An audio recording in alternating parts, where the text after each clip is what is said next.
আল্লাহ রাব্বুল আলামিন কোরআনুল কারিমে বলেন, ফামা উতিতুম মিন শাইইন ফামাতাউল হায়াতিদ দুনিয়া। আল্লাহ রাব্বুল আলামিন দুনিয়াতে যে নাজ নিয়ামত আপনাকে আমাকে দিয়েছেন, এটার শুরু আছে, শেষ আছে। বলেন তো, এই দুনিয়াতে আপনি আমি যা পেয়েছি, এটা আমাদের জীবনের জন্য কখনো স্থায়ী হবে? স্থায়ী হবে না। আমি একদিন ছোট্ট ছিলাম, এখন এই বয়সে এসেছি। এমন একটা সামনে সময় আসবে, আমার চুল দাড়ি সব পেকে সাদা হয়ে যাবে, যাবে না? প্রায় ম্যাক্সিমাম মানুষ আমরা চাই যে আল্লাহ এই যৌবন যেহেতু তুমি আমাকে দিয়েছ, এই যৌবন যেন আমার থেকে হাতছাড়া হয়ে না যায়, এরকম চাই না? কারণটা কি? যৌবন বয়সের একটা আলাদা স্বাদ আছে, যৌবন বয়সের একটা আলাদা গুরুত্ব আছে। আল্লাহর হাবিব বলে, দুনিয়ার মানুষের কাছে যেমন যৌবনের এত একটা দাম আছে, আমার আল্লাহর কাছেও কিন্তু যৌবন বয়সের ইবাদতের দাম আছে। বলি সুবহানাল্লাহ। কিয়ামতের কঠিন ময়দানে যেদিন আল্লাহর আরশের ছায়া বেঁধে রেখে আর কোনো ছায়া থাকবে না। 2 নম্বর পয়েন্ট, আল্লাহর হাবিব বলেন, ওয়াশাবুন নাশা ফি ইবাদাতিল্লাহ। ওই যুবক আমার আল্লাহর আরশের ছায়ার মধ্যে অবস্থান করবে যারা যৌবন থাকা অবস্থায় আমার আল্লাহর সঙ্গে তাদের কানেকশন ছিল, ভালো সম্পর্ক ছিল। তার মানে যৌবন অবস্থায় বেশি বেশি আল্লাহর ইবাদত করেছিল। আমরা যারা যুবক, এখন আমাদের জন্য একটা মেইন সময়। এ বয়সে যদি আমরা ইবাদত করতে পারি, আশা রাখতে পারি আল্লাহ সুবহানাহু ওয়া তাআলা আমাদেরকে আরশের ছায়ায় স্থান করে দিবেন। বলেন আমিন। তাহলে দুনিয়াতে যেটা আমরা পেয়েছি এটা স্থায়ী না, স্থায়ী না।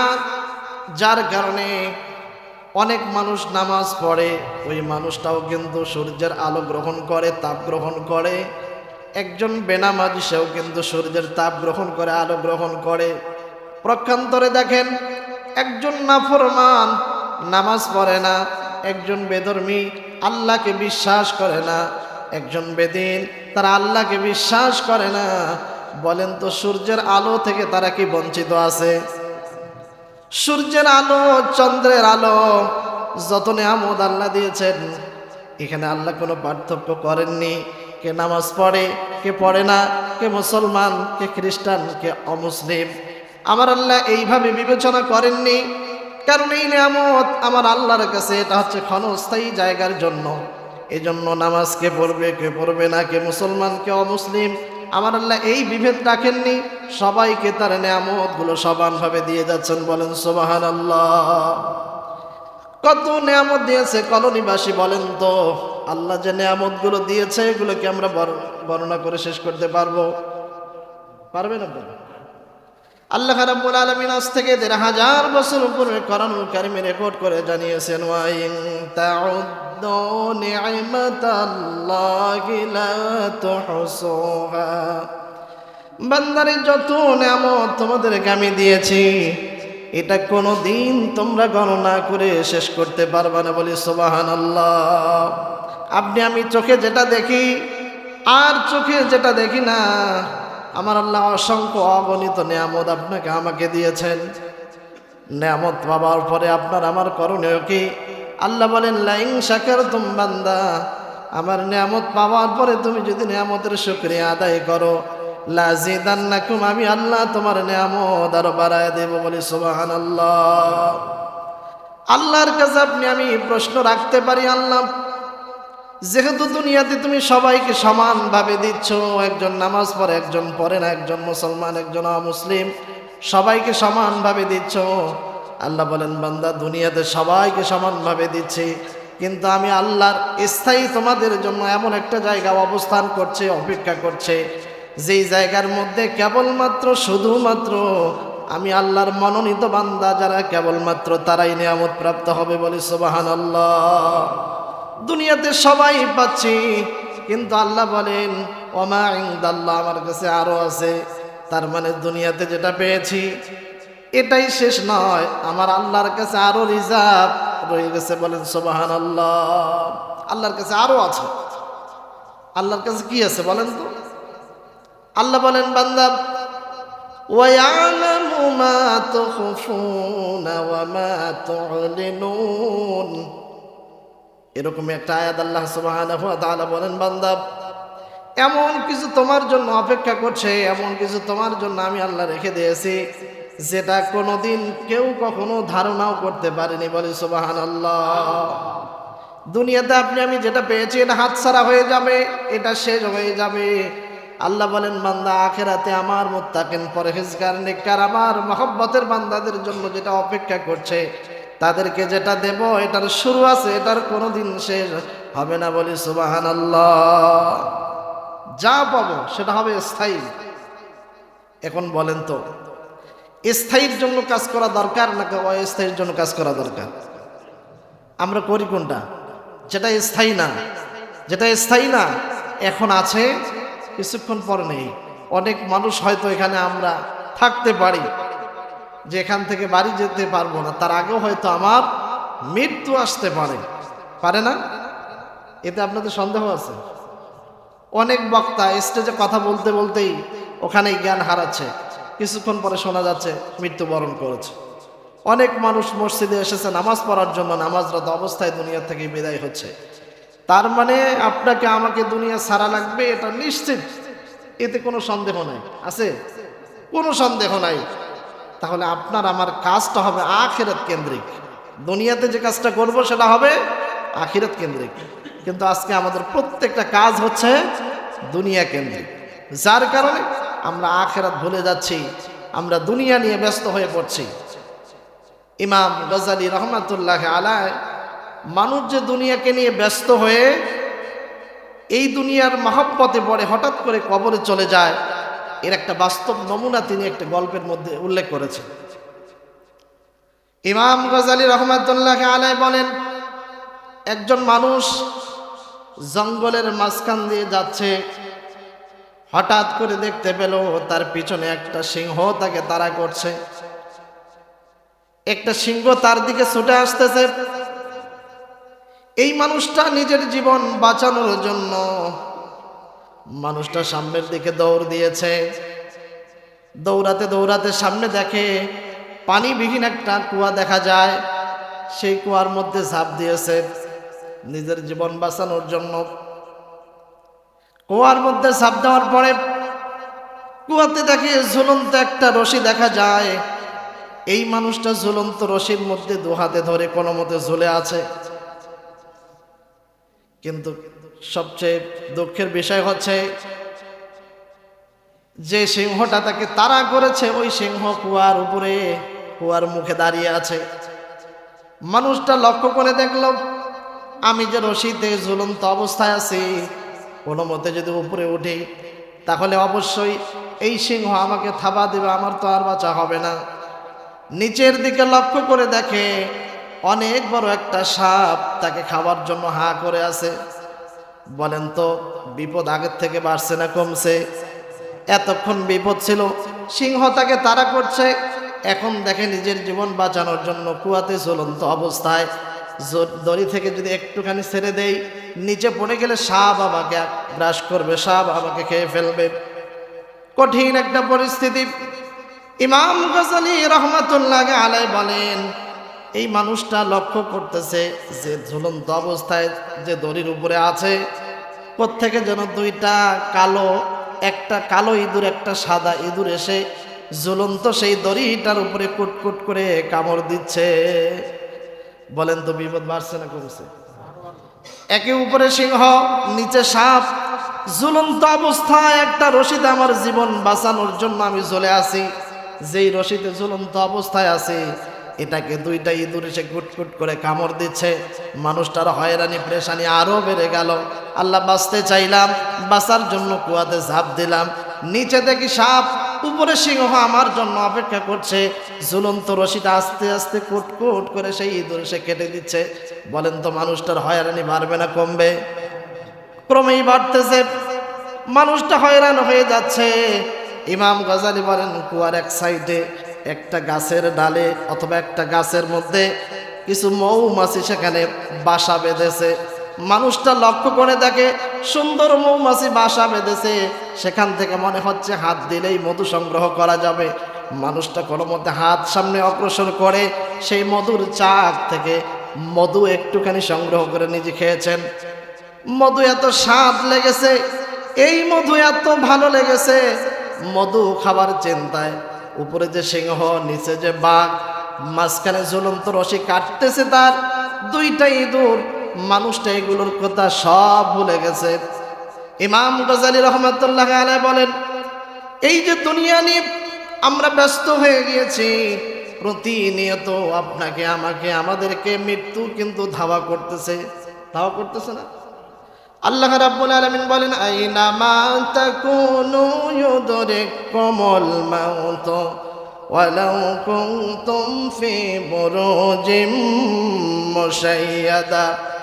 বান্দাদের মৃত্যু থেকে পলায়ন করতে গিয়ে যদি তুমি সুদীর্ঘ প্রাচীরের মধ্যে আবদ্ধ হয়ে থাকো, নিজেকে বাঁচাতে চাও, যখন সময় হবে সেই সুদীর্ঘ প্রাচীরের মধ্যে মৃত্যু তোমার কাছে গিয়ে হাজির হয়ে যাবে।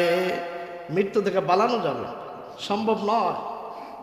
ইমাম গজালী রহমাতুল্লাহ আলাইহি বলেন, মানুষকে মৃত্যু ধাওয়া করছে, যেমন ওই মানুষটাকে সিংহ ধাওয়া করছে। মানুষটা জীবন বাঁচানোর জন্য সামনে অগ্রসর হচ্ছে, কিন্তু সামনে কবর আপনার আমার জন্য অপেক্ষা করছে। না জানি কখন মালাকুল মাউত আমাকে ধরে ফেলে আর আমাকে কবরে নিয়ে যাওয়া হয়। ইমাম গজালী বলেন, মাঝখানে ঝুলন্ত অবস্থায় বেঁচে থাকার জন্য যে ঝুলন্ত রশির কথা বলা হয়েছে সেটা হচ্ছে মানুষের একটা হায়াত। আল্লাহ বলেন, আল্লাযী খালাকাল মাউতা ওয়াল হায়াতা লিয়াবলুয়াকুম আইয়ুকুম আহসানু আমালা। বান্দারে, তোমার হায়াত এবং মৃত্যু আমি কেন দিলাম? আমি আল্লাহ তোমার কাছ থেকে দেখতে চাই, জানতে চাই আমি আল্লাহর দরবারে কে কতটুকু ভালো আমল নিয়ে আসতে পারো। কলোনিবাসী, আল্লাহ সুবহানাহু ওয়া তাআলা কিয়ামতের ময়দানে যদি আমাদের কাছে জানতে চায়, বান্দা কতটুকু ভালো আমল নিয়ে এসেছো, আমরা আল্লাহর কাছে জবাব দিব কি? কারণ আমাদের জীবনের বাঁকে বাঁকে গোনাহ দিয়ে ভরা, ঠিক কিনা? চলার পথে, কথা বলার মাঝে, প্রত্যেকটা জায়গায় আপনার আমার জীবনের বাঁকে বাঁকে প্রত্যেকটা জায়গায় আপনি আমি গুনাহর মাধ্যমে জীবনটাকে সয়লাভ করে ফেলেছি। তার মানে আল্লাহর কাছে ভালো আমল নিয়ে আমরা আল্লাহর কাছে বলার মতো কোনো ভাষা আমাদের নেই।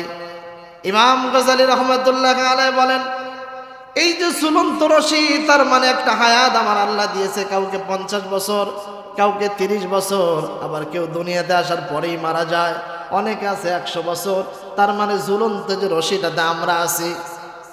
ইমাম গজালী রহমাতুল্লাহ আলাইহি বুঝাতে গিয়ে বলছেন যে দুইটা ইঁদুরের কথা বলেছেন। একটা হচ্ছে রাত্র অন্ধকার, একটা রাত চলে গেল, আমার নির্দিষ্ট হায়াত থেকে একটা রাত্র চলে গেল, তার মানে রশি একটুখানি কেটে দেওয়া হলো। আবার সাদা ইঁদুর বলতে বুঝিয়েছেন যে দিনের আলো। এই যে একটা দিন চলে গেল, আমার হায়াত থেকে নির্দিষ্ট সময় থেকে একটা দিন চলে গেল, তার মানে আমার হায়াতের যে সময়সীমা আছে একটুখানি কমে গেল। কলোনিবাসী বলেন, এখানে আমরা যারা উপস্থিত হয়েছে আমাদের হায়াত কতটুকু আছে এটা কেউ কি বলতে পারবো? বলতে পারবো না। তাহলে অনেক মানুষ ক্ষমতায় যাওয়ার পরে চিন্তা করে, এখন থেকে 20 বছর পর্যন্ত আমি ক্ষমতায় আছি, এটা কোন জোরে বলে? ক্ষমতায় যাওয়ার পরে বলে এখন থেকে 40 বছর আছে, এটা কোন জোরে বলে? যে মানুষটা বলে ওই মানুষটা পরের দিন আবার সাবেক অবস্থায় মানুষের সামনে কথা বলতে পারবে, এই গ্যারান্টি কিন্তু তার নাই, আছে? অতএব যে মানুষ যারা যে স্থানে আছি, আমরা ভবিষ্যৎ কোনো কাজ করতে গেলে অবশ্যই ইনশাআল্লাহ আমরা যেন বলি আগামীকালকে যদি আল্লাহ বাঁচায়, 40 বছর যদি আমাকে হায়াত দেয়, তাহলে আমি সেবা করতে পারবো। কিন্তু দেশের মানুষের অবস্থা কি? আমরা নির্দ্বিধায় বলি এখানে আমি আছি, আমাকে নামানোর মতো কেউ নাই। বলেন তো, হায়াতের সীমা জানা আছে? ইমাম গজালী রহমাতুল্লাহ আলাইহি মানুষের জীবন দুনিয়াকে নিয়ে ব্যাখ্যা করতে গিয়ে বলেন, মানুষের একটা দিন চলে গেল, তার মানে হায়াতের যে সীমা আছে একটু কমে গেল। আবার এই দুনিয়া, আল্লাহ বলেন, ফামাউতিতুম মিন শাইইন ফামাতাউল হায়াতিদ দুনিয়া। বান্দারে দুনিয়ার কিছু ভোগ করার জন্য জিনিস তোমাকে দিয়েছি, তার মানে ওই যে মানুষটা ঝুলন্ত অবস্থায় মধুর সন্ধান পাওয়ার পরে মধু পেয়ে যখন আকৃষ্ট হয়েছে, মধুর পিছনে যেভাবে তিনি মন দিয়ে মধু খাওয়ায় লিপ্ত হয়েছে, উপরে সিংহ নিচে সাপ সব ভুলে গিয়েছে। আজকে আমরা দুনিয়া পাওয়ার পরে আমরা আমাদের আখিরাতের কথা ভুলে গেছি, আল্লাহর কাছে দাঁড়াতে হবে এই কথা ভুলে গেছি, আল্লাহর কাছে জবাব দেওয়া লাগবে এই কথা পর্যন্ত আমরা ভুলে গেছি, ঠিক কিনা? যদি আমরা ভুলে নাই যেতাম, অনেক মানুষ আজান হয়েছে এখন পর্যন্ত মসজিদে আসতে পারেনি, অথচ ওই মানুষটাও জানে এই ক্ষেত থেকে এই ব্যবসা থেকে এখান থেকে বাড়ি যেতে পারবো এর কোনো নিশ্চয়তা আমাদের নাই। আল্লাহ সুবহানাহু ওয়া তাআলা বলেন, বান্দারে দুনিয়ার এই ভোগ করার এই জায়গায় তোমাকে পাঠিয়েছে, এটা স্থায়ী না, এটা হচ্ছে ক্ষণস্থায়ী। ইমাম গজালী রহমাতুল্লাহ আলাইহি বলেন যে মানুষ এই দুনিয়ায় মত্ত হয়ে দুনিয়ার এই সুখ শান্তি, দুনিয়ার টাকা পয়সা ক্ষমতা পাওয়ার পরে মানুষ এতই বিভোর হয়ে যায়, কখন তার মৃত্যু আসে এই কথাটা পর্যন্ত তার চিন্তায় থাকে না। জোরে বলেন ঠিক কিনা? এমন একটা সময় চলে আসে এই দুনিয়ার সম্পদ উপার্জন করতে করতে এক পর্যায়ে আপনার আমার মৃত্যু চলে আসে, মৃত্যুর কথা পর্যন্ত আমাদের মনে থাকে না। জোরে বলেন ঠিক কিনা? সম্মানিত হাজিরিন, এই জন্য যেহেতু দুনিয়াটা আমাদের স্থায়ী না, অতএব এটাকে স্থায়ী মনে না করে অস্থায়ী, এজন্য আমার চলার জন্য যতটুকুন প্রয়োজন আল্লাহ যেন ততটুকুন দিয়ে আমাদেরকে চলার এবং আখিরাতে যেটা প্রয়োজন সেটা যেন আমাদেরকে দুনিয়াতে হাসিল করার তৌফিক দান করেন, বলেন আমিন। আল্লাহ কি চেয়েছেন? আইয়ুকুম আহসানু আমালা, বান্দা আমি তোমাদের হায়াতটা দিয়েছি, দেখতে চাই ভালো আমল নিয়ে কে আসতে পারো। সম্মানিত হাজিরিন, আল্লাহ সুবহানাহু ওয়া তাআলা এই আয়াতের পরে বলছেন, ওমা ইনদাল্লাহি খায়রুন ওয়া আবকা, আমি আল্লাহর কাছে আরো আছে। দুনিয়ায় যেমন এভাবে সবাইকে সমান দিয়েছি, নামাজ পড়েনি বেনামাজি মুসলমান কাফের মুশরিক সবাই সমানভাবে পেয়েছে, কিন্তু আমি আল্লাহর কাছে আখিরাতে কিয়ামতের ময়দানে দাঁড়াতে হবে, এরপরে বিচার হবে। বিচারের ময়দানে যারা অপরাধী হবে আল্লাহ বলেন, ওয়ামতাজুল ইয়াউমা আইয়ুহাল মুজরিমুন, সেদিন নেককার মানুষদের দল থাকবে আলাদা, অপরাধী যারা তাদের দল হবে আলাদা। দুনিয়াতে আমরা নামাজে দাঁড়িয়েছি, কেউ কিন্তু আমাদেরকে বের করে দিতে পারবে না কে নামাজি কে বেনামাজি, কে টাকাওয়ালা কে পয়সাওয়ালা, কে গরিব কে ধনী, কে সাদা কে কালো, এটা কিন্তু বিবেচনা করে কেউ মসজিদের এই কাতার থেকে আলাদা করতে পারবে না। পারবে? কিন্তু আল্লাহ বলেন কিয়ামতের ময়দানে যে কাতার হয়ে যাবে, ওই কাতারে নেককারদের সঙ্গে কখনো বদকাররা থাকতে পারবে না। আল্লাহ ঘোষণা দেবেন, ওয়ামতাজুল ইয়াউমা আইয়ুহাল মুজরিমুন, ও অপরাধী বান্দা আজকে আমার নেককার বান্দাদের দল থেকে আলাদা হয়ে যাও।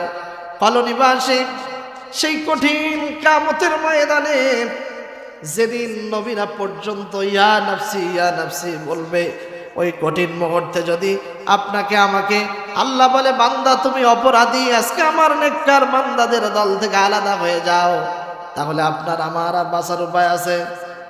এই চেহারা, এই টাকার গরম, ক্ষমতার গরম, এগুলি দিয়ে কোনোই লাভ হবে না। কিন্তু সেদিন যদি আমার আল্লাহ বলে, বান্দা আজকে আমার নেককার বান্দাদের দলে তুমি শরীক হয়ে যাও, এটা হচ্ছে আমাদের জন্য সবচেয়ে বড় পাওনা। জোরে বলেন সুবহানাল্লাহ।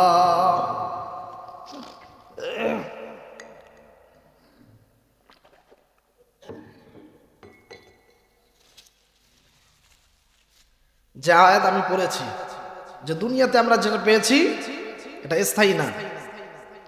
আল্লাহ সুবহানাহু ওয়া তাআলা পরে আয়াতে বলেন, আমি আল্লাহর কাছে আরো আছে, তবে এটা সময় পাবে না। আল্লাহর কাছে আমরা প্রশ্ন করলাম, আল্লাহ এটা কারা পাবে?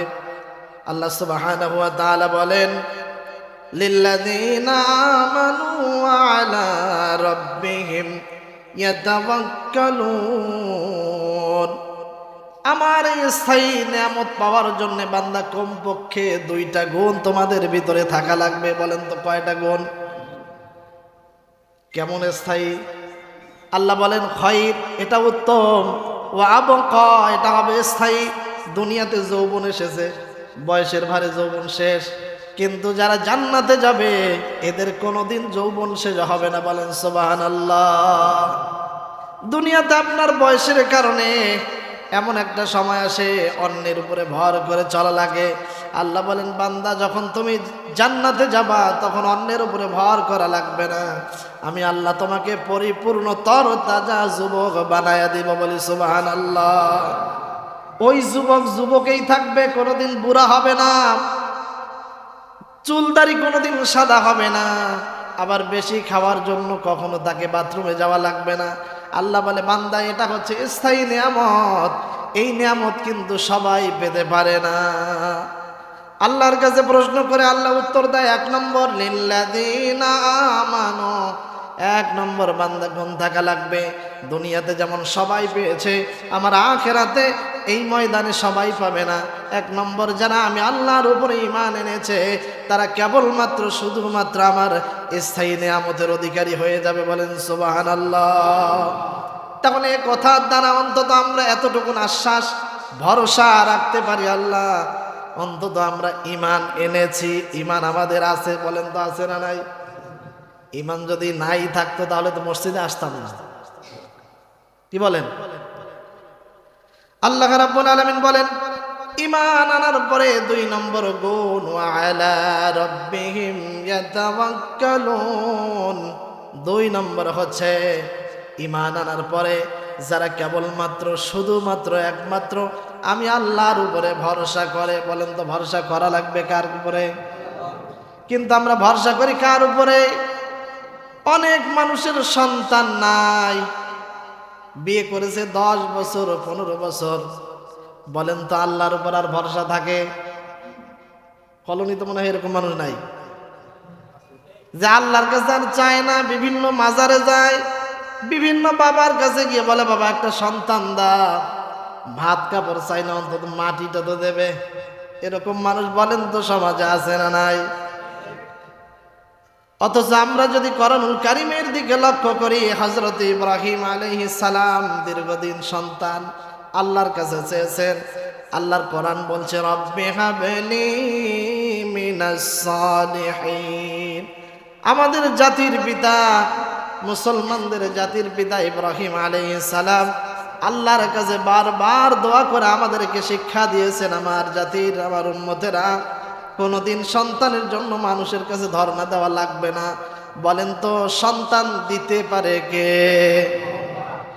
এই বিশ্বাস যদি আজকে আমাদের অন্তরের ভিতরে থাকতো, তাহলে বিভিন্ন জায়গায় দরগা দিয়ে মাজার বানিয়ে যারা ব্যবসা করে কোটি কোটি টাকার মালিক হয়ে যাচ্ছে, তারা পথের ভিখারি হয়ে যেত, ঠিক কিনা? কিন্তু আমাদের মূল জায়গায় সমস্যা। আল্লাহ বলেন, ওয়া আলা রাব্বিহিম ইয়াতাওয়াক্কালুন, বান্দারে আমার স্থায়ী নিয়ামত পাবে তারা যারা কেবলমাত্র সুখে দুঃখে সর্ব অবস্থায় আমি আল্লাহর উপরে ভরসা রাখে। আমরা যদিও ঈমান এনেছি, মাঝে মধ্যে কিন্তু আমাদের ভরসা চলে যায় অন্যদের কাছে, যায় না? ইব্রাহিম আলাইহিস সালাম 86 বছর বয়স, মতান্তরে একটু বেশ কম থাকতে পারে, মুফাসসিরিনে কেরাম বলেন 86 বছর বয়স, আল্লাহর কাছে বারবার একটা দোয়া করেছেন, রব্বি হাবলি মিনাস সালিহিন। ও রব, দয়াময় আমার আল্লাহ, আমি তোমার কাছে একটা নেককার সন্তান চাই। কলোনিবাসী বলেন তো আল্লাহর কাছে যদি আমরা চাইতে পারি, আল্লাহ দিতে পারে কি পারে না? আল্লাহ কোরআনুল কারীমে অন্যত্র বলেছেন, বান্দা আমি কাউকে সন্তান দিয়ে পরীক্ষা করি, কাউকে সন্তান না দিয়ে পরীক্ষা করি, কাউকে টাকা পয়সা বেশি দিয়ে পরীক্ষা করি, কাউকে কম দিয়ে পরীক্ষা করি। কারণ সমানভাবে যদি দুনিয়ার মানুষকে এই টাকা পয়সা সমান দেওয়া হতো, তাহলে কিন্তু দুনিয়া চলতো না। দুনিয়া চলতো? এটা বুঝার জন্য একটা কথা বলি। এক দেশের সরকার করেছেন, আমার রাষ্ট্রীয় কোষাগারে ধনভাণ্ডারে যত টাকা আছে, এই টাকা প্রত্যেকটা জনগণকে দিলেও তো আমার শেষ হবে না। অতএব আমি যদি আমার প্রত্যেকটা জনগণকে এই টাকা সমানভাবে ভাগ করে দেই, তাহলে তো কারো কোনো পরিশ্রম করা লাগে না। সরকার কি করেছে, সবাইকে 5 লক্ষ, মনে করেন 5 লক্ষ, সবার একটা অ্যাকাউন্ট নাম্বারে 5 লক্ষ টাকা দিয়েছে। এখন যিনি ভ্যান চালায় ওনারও অ্যাকাউন্টে 5 লক্ষ, যিনি ডাক্তার ওনার অ্যাকাউন্টে 5 লক্ষ, যিনি খেতে কাজ করে তার অ্যাকাউন্টে 5 লক্ষ। সবাই চিন্তা করে আমার অ্যাকাউন্টে 5 লক্ষ টাকা থাকলে আমার কি ভ্যান চালানো লাগে? আমার তো আর ব্যবসা করা লাগে না, আমার তো ক্ষেত খামারে কাজ করা লাগে না। সরকার কি করেছে? আমার জনগণ যেন সুখে থাকে, এজন্য সমানভাবে সবার অ্যাকাউন্টে কত লক্ষ টাকা? 5 লক্ষ টাকা। এখন দিন মজুর আর কাজ করতে যায় না, ভ্যান চালক রাস্তায় আর রিক্সা নিয়ে যায় না, ডাক্তার আর মেডিকেলে যায় না, ব্যবসায়ী আর তার ব্যবসায়ী প্রতিষ্ঠানে যায় না। কিছুদিন যাওয়ার পরে সবাই চিন্তা করলো এই টাকা আছে 5 লক্ষ করে, কিন্তু বাজারে গিয়ে কেনাকাটা করব, কোনো দোকানদার নাই। চাল কিনবে কার কাছে? গোশত কিনবে কার কাছে? কেউ নাই। কারণ যে গোশত বিক্রি করতো তার অ্যাকাউন্টে 5 লক্ষ টাকা, যে চাল বিক্রি করতো তার অ্যাকাউন্টে 5 লক্ষ টাকা। সমান সমান টাকা, সবাই টাকার গরমে সব ছেড়ে দিয়েছে। মানুষ অসুস্থ হয়ে কিছুদিনের মধ্যে মেডিকেলে গিয়েছে, গিয়ে দেখে সেখানে কোনো ডাক্তার নাই, কোনো নার্স নাই। কারণ কি? ডাক্তারের অ্যাকাউন্টও 5 লক্ষ, নার্সের অ্যাকাউন্টও 5 লক্ষ। বলেন তো দেশ চলবে? দেশ কিন্তু চলবে না। দেশের জনগণ বলে, ও সরকার বাহাদুর, আপনার কাছে আমাদের আবেদন, আমরা 5 লক্ষ টাকা চাই না, সবাই সমানভাবে চলতে চাই না। কারণ সবাই সমানভাবে চলতে গেলে দুনিয়া চলবে না। আমার আল্লাহ বলে, বান্দা আমিও সমানভাবে দেইনি। কাউকে 10 লক্ষ টাকা দিয়েছি, আবার কাউকে 10,000 দিয়েছি। কেউ থাকে 5 তলায়, কেউ থাকে গাছতলায়, কারো থাকার জায়গা নাই, কারো থাকার মানুষ নাই।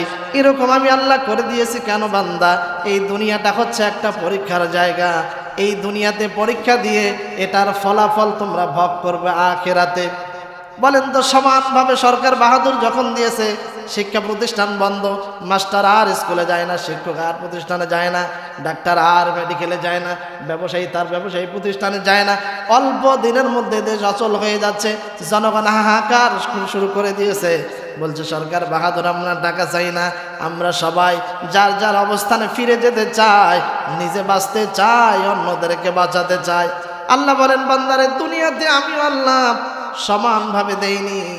তার কারণ হলো, সমানভাবে যদি দিতাম দুনিয়া চলতো না। এজন্য কম বেশি যাকে যেভাবে আমার আল্লাহ দিয়েছেন, ওই অবস্থান থেকে আমার আল্লাহ পরীক্ষা নিয়ে তাদেরকে ফলাফলের ঘোষণা দিয়েছেন। আল্লাহ রাব্বুল আলামিনের কাছে আমরা প্রশ্ন করি, আল্লাহ ওই যে নিয়ামত তুমি আমাদেরকে দিতে চেয়েছো, 2 নম্বর গুণ হচ্ছে ওয়া আলা রাব্বিহিম ইয়াতাওয়াক্কালুন। যদি তোমার উপরে আমরা পরিপূর্ণ আস্থা ভরসা রাখতে পারি, তাহলে কি সর্ব অবস্থায় তুমি আমাদেরকে সাহায্য করবে? আপনাদের বিশ্বাস আছে আল্লাহ সাহায্য করবে? করবে? আল্লাহ সাহায্য করবে কেমন করে? মুসা কালিমুল্লাহ ওই জামানায় ফেরাউনকে দাওয়াত দিয়েছিলেন, দিনের দাওয়াত গ্রহণ না করে উল্টা মুসার উপরে কঠিন ষড়যন্ত্র শুরু করেছে। এক পর্যায়ে মুসাকে দাওয়া করেছে।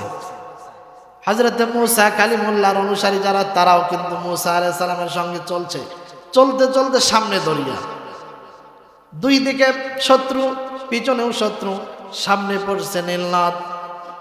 হযরতে মুসা কালিমুল্লাহর অনুসারী যারা, তারা ঘাবড়ে গিয়েছে। ও মুসা, আজকে তো আমাদের বাঁচার উপায় নাই। বলেন তো আমার আল্লাহ বাঁচাতে পারে কি পারে না? যেখানে মানুষের ক্ষমতা শেষ, আমার আল্লাহ কেবল সেখানে ক্ষমতা শুরু করে।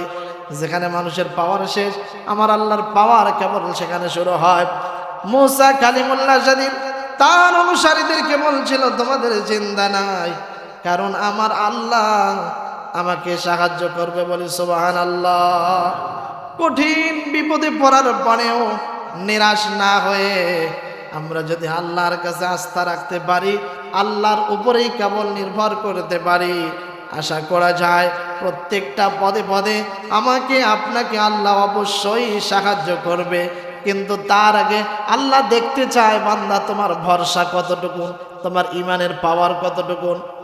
মুসা কালিমুল্লাহ কঠিন একটা মুহূর্তে পড়ার পরেও কিন্তু ঘাবড়িয়ে যান নাই, আল্লাহর কাছে সাহায্য চেয়েছেন। আল্লাহ বলছে, মুসা হাতের লাঠি দিয়ে পানিতে আঘাত করো।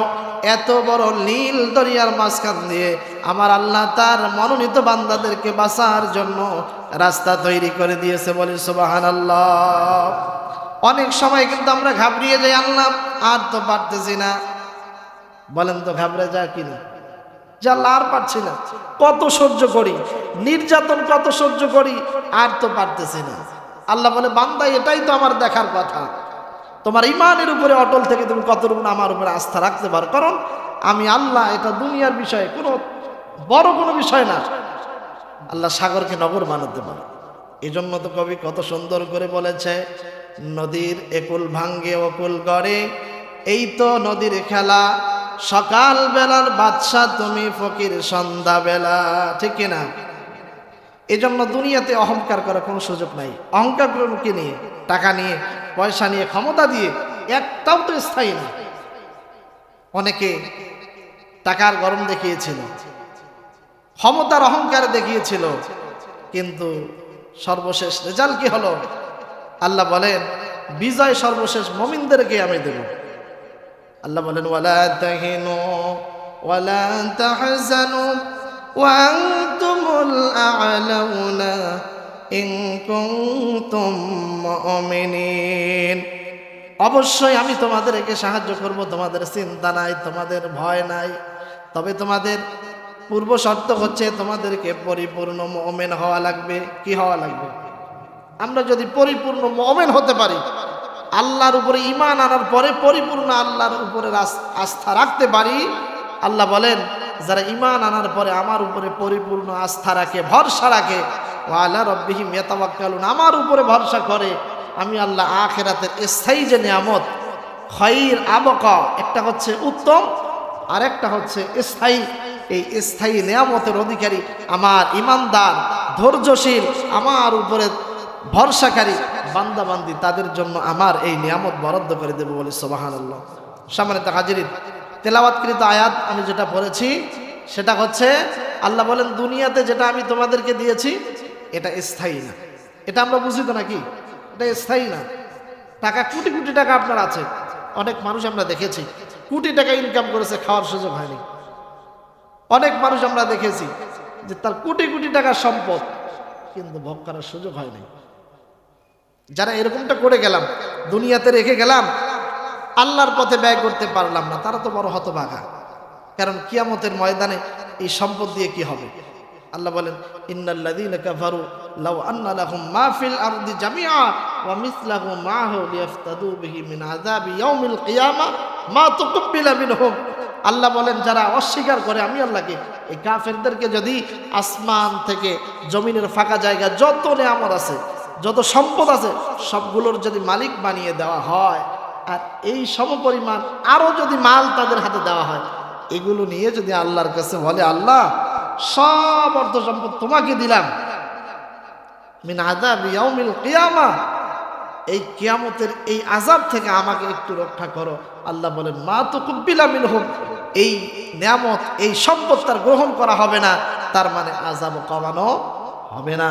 অতএব এই সম্পদ আপনার আমার গুছিয়ে রাখার জন্য আসে নাই, যা এসেছে এটা আমরা যেন আল্লাহর পথে ব্যয় করতে পারি। পারবো না ইনশাআল্লাহ? ইন্নাল্লাহা আশতারা মিনাল মুমিনিনা আনফুসাহুম ওয়া আমওয়ালাহুম বিআন্না লাহুমুল জান্নাহ। আল্লাহ বলেন আমার ওই স্থায়ী নিয়ামতপূর্ণ জান্নাত আমি বিক্রি করব বান্দা তোমাদের কাছে দুইটা জিনিসের বিনিময়। একটা হচ্ছে মাল, আল্লাহর রাস্তায় খরচ করো, ওয়া আমওয়ালাহুম, মাল, এবং ওয়া আনফুসাহুম, তোমাদের জান দিয়ে, জীবন দিয়ে। যুগে যুগে যারা জীবন দিয়ে ইসলামের জন্য শাহাদাত বরণ করেছে তারা সবচেয়ে বড় সৌভাগ্যবান ব্যক্তি। কারণ যারা মরে এরা তো সাধারণ মৃত্যুবরণ করে, কিন্তু যারা শাহাদাত হয়ে যায়, আল্লাহ বলেন ওয়ালা তাকুলু লিমান ইউকতালু ফি সাবিলিল্লাহ, যারা আমি আল্লাহর রাস্তায় নিহত হয় তারা সাধারণ মৃত্যুদের মতো নয়, তারা কি বাল আহইয়া, বরং জীবিত। আমার আল্লাহ জান্নাত থেকে তাদেরকে রিজিকের বরাদ্দ দেন, বলেন সুবহানাল্লাহ। তাহলে আমি যে স্থায়ী নিয়ামতপূর্ণ জান্নাতের কথা বলছিলাম, যে আল্লাহ বলছেন আমার উপরে ঈমান আনার পরে আমার উপরে যারা নির্ভর করবে, ভরসা রাখবে, আমি তাদেরকে ওই নিয়ামতপূর্ণ জান্নাত দেব। এখন আল্লাহ বলছেন ওই জান্নাত বিক্রি হবে কি দিয়ে? দুইটা জিনিস, মাল যা দিয়েছে আমরা যদি আল্লাহর রাস্তায় ব্যয় করতে পারি, আর জীবন দিয়েছে এটাও যদি আল্লাহর জন্য উৎসর্গ করে দিতে পারি, এই দুইটা জিনিসের বিনিময় আল্লাহ জান্নাত বিক্রি করবে। আল্লাহ যেন জান্নাতকে ক্রয় করার মতো ঈমান, আকীদা, আমল আমাদেরকে দান করেন, বলেন আমিন।